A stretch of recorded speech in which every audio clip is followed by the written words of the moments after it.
Class 12-এর পরিবর্তনের হার চ্যাপ্টারটা আজকে শুরু করছি। প্রথমে পরিবর্তনের অবকল সহগের জ্যামিতিক তাৎপর্য এইটা বোঝাচ্ছি। আমি একটা ছবি আঁকছি, এক্স অক্ষ ও ওয়াই অক্ষ, আর এটা একটা বক্ররেখা টানলাম y = fx বক্ররেখা।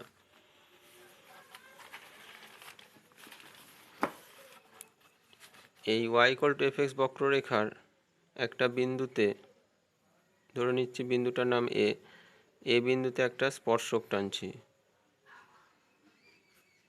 স্পর্শকটার নাম দিলাম পিটি, যেটা এক্স অক্ষের সঙ্গে সাই কোণ উৎপন্ন করেছে। এই এ বিন্দুতে y = fx বক্ররেখার dy dx এর যে মানটা হবে,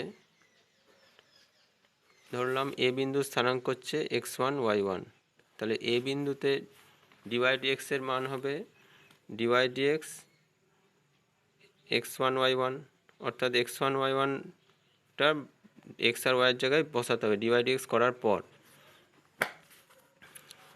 সেইটা কার সঙ্গে সমান হবে? ট্যান সাইয়ের সঙ্গে, অর্থাৎ ওই ট্যানজেন্টটা বা স্পর্শকটা এক্স অক্ষের সঙ্গে যে কোণ উৎপন্ন করবে তার ট্যানজেন্টের সঙ্গে ওই x1 y1 বিন্দুতে dy dx এর মানটা সমান হবে। তাহলে কি হলো অন্তর্কলজের জ্যামিতিক তাৎপর্য? কোনো একটা বক্ররেখার কোনো বিন্দুতে যে স্পর্শকটা টানব, সেই স্পর্শক এক্স অক্ষের সঙ্গে যা কোণ করবে তার ট্যানজেন্ট অর্থাৎ ট্যান সাই, সেটা ওই যে বিন্দুতে স্পর্শকটা টেনেছি সেই বিন্দুতে যে dy dx এর মান তার সঙ্গে সমান হবে। এটাকে বলা হয় অন্তর্কলজের জ্যামিতিক তাৎপর্য। এইবার এটার সাহায্য নিয়ে আমরা কতগুলো সিদ্ধান্তে আসতে পারি। এইখানে যেগুলো আছে প্রয়োজনীয় সূত্রাবলী। এক হচ্ছে কি, dy dx যদি 0 হয়, দেখো dy dx যদি 0 হয় তাহলে ট্যান সাই = 0 হবে। আর কোনো অ্যাঙ্গেলের ট্যানজেন্টের মান 0 হলে সেই অ্যাঙ্গেলটা কত হয়ে যায়? অ্যাঙ্গেলটা 0 হয়ে যায়, অর্থাৎ এই অ্যাঙ্গেলটা 0 হয়ে যাবে, অর্থাৎ এক্স অক্ষের সঙ্গে ট্যানজেন্টটা স্পর্শকটা কোনো কোণই উৎপন্ন করবে না।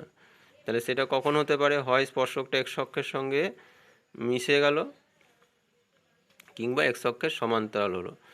সেই জন্য বলা হয় dy dx যদি 0 হয় তাহলে y = fx বক্ররেখার x1 y1 বিন্দুতে যে স্পর্শক সেটা এক্স অক্ষের সমান্তরাল হবে। 2 নম্বর কন্ডিশন যেটা আছে, যদি dx dy 0 হয়, dx dy 0 হওয়া মানে ট্যান সাই =∞, কারণ ট্যান সাই হচ্ছে dy dx, তাহলে dx dy 0 হলে ট্যান সাই ইনফিনিটি হবে, আর ইনফিনিটি হওয়া মানে ট্যান π/2, অর্থাৎ সাই = π/2, অর্থাৎ স্পর্শকটা এক্স অক্ষের সঙ্গে তখন 90 ডিগ্রি কোণ করবে, অর্থাৎ স্পর্শকটা এক্স অক্ষের ওপর লম্ব বা y অক্ষের সমান্তরাল। তাহলে সেই জন্য dx dy 0 হলে দেখো লেখা আছে y = fx বক্রের x1 y1 বা xy বিন্দুটা যেমন নাম দেবে, অঙ্কিত স্পর্শক y অক্ষের সমান্তরাল হবে। নেক্সট পয়েন্ট হচ্ছে dy dx যদি পজিটিভ হয়, dy dx এর মান যদি ধনাত্মক হয় তাহলে ট্যান সাইটাও ধনাত্মক হবে। ট্যান সাই ধনাত্মক হলে থিটার মান হবে 0 থেকে 90 ডিগ্রির মধ্যে, অর্থাৎ সূক্ষ্ম কোণ। আমরা জানি প্রথম পাদে ট্যান পজিটিভ, সেই জন্য তখন বলা হবে থিটারটা সূক্ষ্ম কোণ হবে। আর dy dx যদি <0 আসে, ঋণাত্মক আসে, তাহলে তখন ট্যান সাইটা নেগেটিভ হবে, কারণ dy dx সমান তো ট্যান সাই, তাহলে ট্যান সাই <0, আর ট্যান সাই নেগেটিভ কোথায় হয়? দ্বিতীয় পাদে হয়। তাহলে তখন বলা হবে সাই কোণটার মান স্থূল কোণ হবে, অর্থাৎ স্পর্শক তখন এক্স অক্ষের সঙ্গে স্থূল কোণ উৎপন্ন করবে। এই যে আমরা dy dx বলি, এই dy dxটা অ্যাকচুয়ালি কি, dy dxটাকে আমরা কি বলবো? y যে অপেক্ষক তার অবকল বা অবকলন কার সাপেক্ষে? x এর সাপেক্ষে।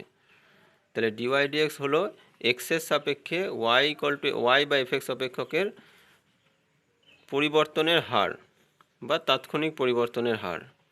সেরকম যদি ডিএক্স ডিটি থাকে তাহলে সেটা কি বলবো, টি এর সাপেক্ষে এক্সের পরিবর্তনের হার। এক্স একটা অপেক্ষক ধরো, তার পরিবর্তনের হার টি এর সাপেক্ষে, যেটাকে তোমরা শিখেছো ফিজিক্সের। এক্সটা যদি সরণ হয় আর টিটা যদি সময় হয় তাহলে ডিএক্স ডিটিটা হচ্ছে বেগ, সময়ের সাপেক্ষে সরণের পরিবর্তনের হার, যেটাকে বেগ বলা হয়, সেজন্য v equal to dx dt লেখা হয়। তারপর ডিভি ডিটি যদি করি, ডিভি ডিটি মানে সময়ের সাপেক্ষে বেগের পরিবর্তনের হার, যেটা হচ্ছে ত্বরণ এফ, এফ ইকুয়াল টু সেজন্য হয় ডিভি ডিটি, সময়ের সাপেক্ষে বেগের পরিবর্তনের হার। তো এইগুলো অন্তর্কলজের ব্যাখ্যা চ্যাপ্টারে এইগুলোই আছে, পরিবর্তনের হার যেগুলো। দেখো এইগুলো দিয়ে আমি কয়েকটা অঙ্ক দেখাচ্ছি। ফার্স্ট অঙ্ক দেখাচ্ছি দুয়েরটা, x equal to t square minus one, y equal to three t minus one. বক্রের টু ইকুয়াল টু টু বিন্দুতে অঙ্কিত স্পর্শকের প্রবণতা। তাহলে আমাদের ডিএক্স ডিটি বার করতে হবে আর ডিওয়াই ডিটি বার করতে হবে। ফার্স্টে এক্স হচ্ছে টি স্কোয়ার মাইনাস ওয়ান, তাহলে ডিএক্স ডিটি হচ্ছে two t. Y equal to three t minus two, তাহলে ডিওয়াই ডিটি হচ্ছে থ্রি, তাহলে ডিওয়াই ডিএক্স আসবে dy dt by dx dt. Dy dt হচ্ছে three, three by two t, এটা বললো। এইবার টি ইকুয়াল টু টু বিন্দুতে বলেছে, তাহলে লিখবে ডিওয়াই ডিএক্স দিয়ে এখানে টি ইকুয়াল টু টু, তাহলে থ্রি বাই টু টি আছে, টি এর জায়গায় দুই বসালে টু ইন্টু টু, তাহলে তিনের চার। তাহলে এটাই অ্যান্সার হয়ে গেল যে টি ইকুয়াল টু টু বিন্দু অঙ্কিত স্পর্শকের প্রবণতা তিনের চার। নেক্সট ধরো ছয়েরটা বা সাতেরটা, সাতের অঙ্কটা দিয়েছে x equal to two x square, এই two x square minus three y square, two x square minus three y square equal to six. পরাবৃত্তের 3,2 বিন্দুতে স্পর্শকের নতি নির্ণয় করো। তাহলে প্রথমে ডেরিভেটিভ করি, এক্সের সাপেক্ষে উভয় পক্ষের অবকলন করছি। টু ইন্টু এটা টু এক্স হয়ে যাবে, minus three into two y, আবার ওয়াইয়ের derivative dy dx equal to ছয় আছে, ছয়ের অবকলন করলে জিরো হয়ে যাবে। তাহলে এখান থেকে আসছে তোমার minus six y dy dx equal to minus four x. এটা সাইড চেঞ্জ করলাম, মাইনাস মাইনাস কেটে গেল, তাহলে পাচ্ছি ডিওয়াই ডিএক্স সমান four x by six y, তার মানে কাটাকুটি করলে two x by three y. এবার বিন্দুটা দিয়েছে 3,2, তাহলে ডিওয়াই ডিএক্স লিখে থার্ড ব্র্যাকেটে ভরে 3,2, মানে এক্সের মান 3 আর ওয়াইয়ের মান 2 বসাতে হবে। 2 2 3 3 কাটলো, 1 এলো। তাহলে এক্স ইকুয়াল টু এই পরাবৃত্তে 3 2 বিন্দুতে স্পর্শকের প্রবণতা এলো 1, প্রবণতা আর নতি একই কথা, স্পর্শকের নতি 1।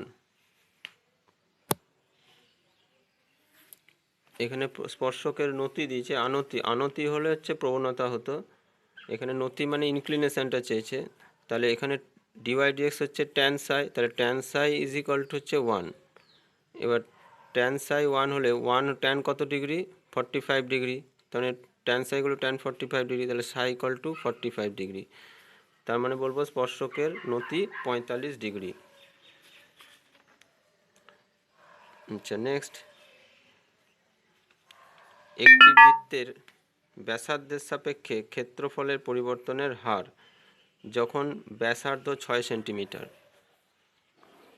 এটা হচ্ছে তোমার 15 নম্বর অঙ্কটা। ব্যাসার্ধের সাপেক্ষে ক্ষেত্রফলের পরিবর্তন হার কার, বৃত্তের। তাহলে বৃত্তের ক্ষেত্রফলকে ধরে নিচ্ছি ক্যাপিটাল এ দিয়ে লেখা হচ্ছে এবং ব্যাসার্ধকে আর দিয়ে লেখা হচ্ছে।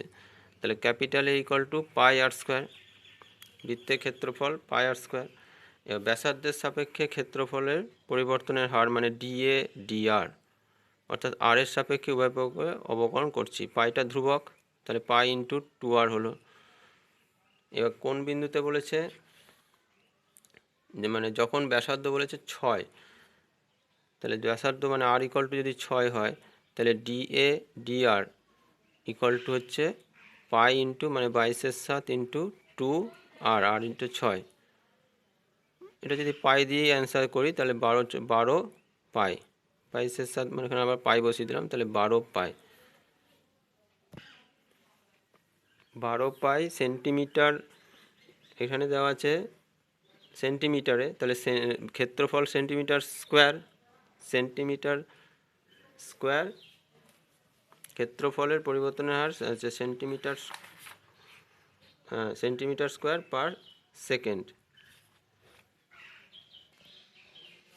আচ্ছা, নেক্সট দেখো 18টা, কোনো সমবাহু ত্রিভুজের বাহুর দৈর্ঘ্য 2 সেন্টিমিটার পার সেকেন্ড হারে বৃদ্ধি পায়।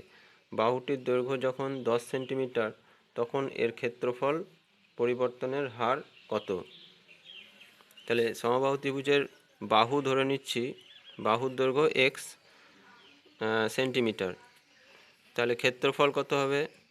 সমবাহু ত্রিভুজের ক্ষেত্রফলকে এ ধরে নিচ্ছি, এ ইকুয়াল টু হবে √3/4 ইন্টু বাহু স্কোয়ার মানে এক্স স্কোয়ার বর্গ সেন্টিমিটার, সেন্টিমিটার স্কোয়ার ধরলাম।